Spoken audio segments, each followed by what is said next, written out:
I was a solicitor in a commercial law firm, and as a junior solicitor, I would describe myself as a natural worrier in that I would sit at my desk and have all these sort of concerns running through my head.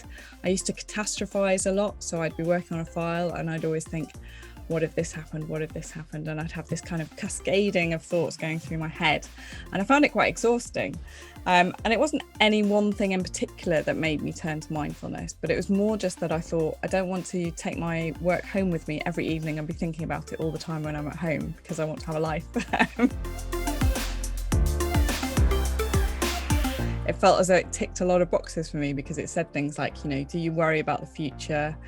Do you catastrophize and kind of worry about what's going to happen, even though it hasn't happened yet?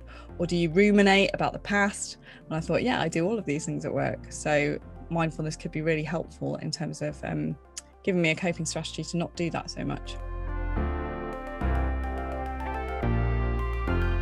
So I really try and bring mindfulness to just lots of everyday activities. So when I'm having a drink and then I notice that I'm scrolling mindlessly through my phone, I'll actually put the phone down, focus on having my drink. What does the drink taste like?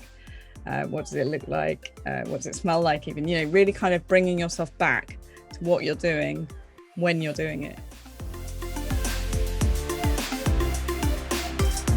The great thing about mindfulness is that you can do it pretty much anywhere, anytime, with anything.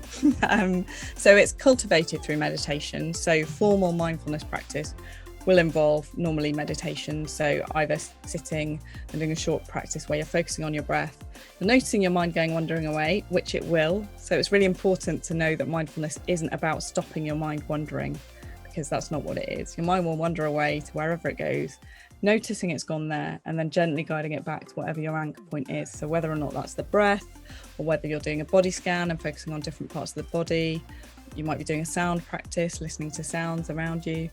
So whatever it is, that's a kind of formal practice that you can really kind of structure your day with.